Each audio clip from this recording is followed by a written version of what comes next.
Yo, what's up guys? For today's video nga pala, dadako tayo ngayon sa kakatanim lang na palay dito sa malapit sa bahay. So, kailangan ma-sprayan na natin ng snail kills para di apektado yung pananim. So, kanina pumunta ako ng tindahan bumili ng gamot. So, eto yun guys. Sure shot para sa kuhol po yan. So, isang ganito, bale isang sprayer daw. So let's go, tetimpla na natin. Bale ito po yung sprayer na gagamitin natin, Kawasaki Japan Technology. So ito yung lalagyan na natin guys. So ito guys, di ko muna nilagyan ng tubig para ito muna yung unang ilalagay ko dito sa may strainer nya, para kung lalagyan na ng tubig, bale mahalo na rin siya pababa, papasok dun sa loob. So lalagyan muna natin.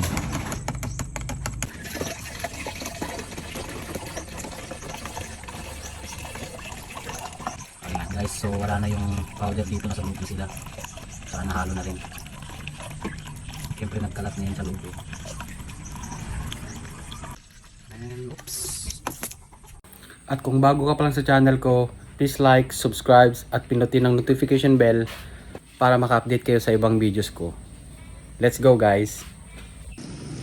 So dito na tayo guys.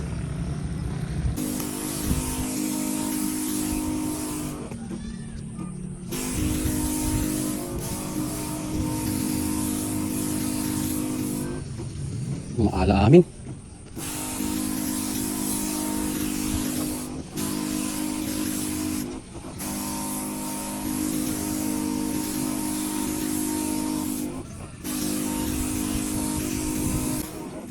Tapos susunod dito sa ilang araw, abono naman ang gagawin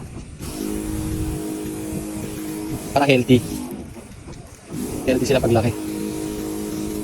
Ito pang ano lang to, pang kuhol lang to, pamatay kuhol lang. Kasi pag di mo in-sprayan, mangingitlog yung kuhol dyan sa sa may mismong palay, doon namamatay.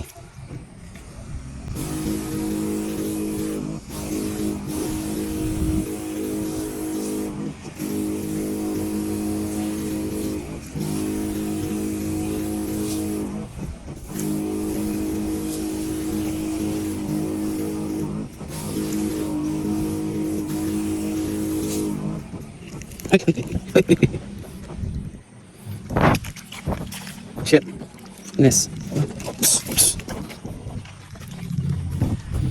Malambot. May kanal tuloy.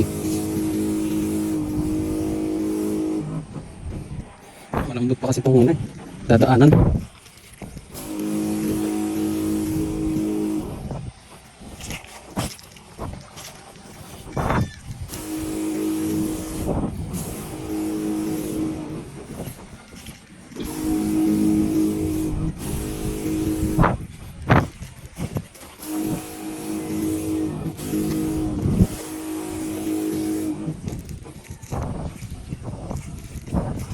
Hindi pa pwedeng daanan kasi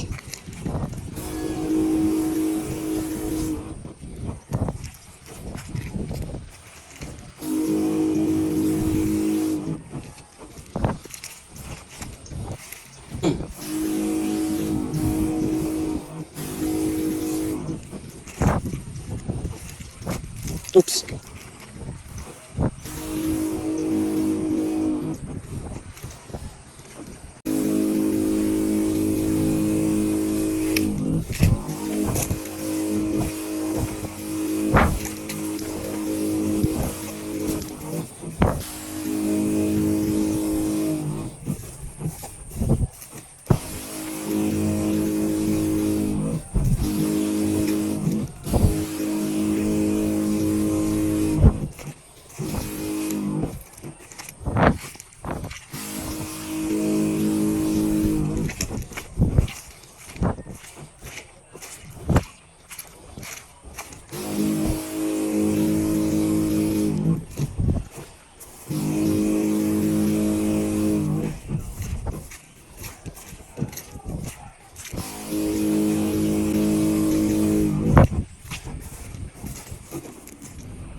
Sakto.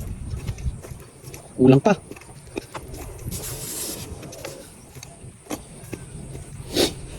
So ayan guys, tapos na.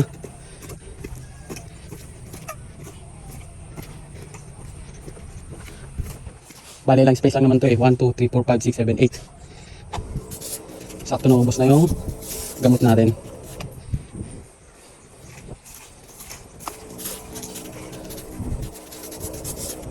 Ayan. Okay. Ngayon tayo guys. Sa susunod na araw, bibisita naman ako dito. Then titignan ko kung effective nga ba yung, yung gamot na recommend sa atin. Kasi yun daw yung bago eh. Tapos sa susunod ulit, abuno naman tayo para okay na yung pananim, para malusog-lusog. So hanggang dito na lang guys. Kita-kits sa susunod na video ulit. Pa-subscribe na lang and like, then notification bell. Follow nyo ako.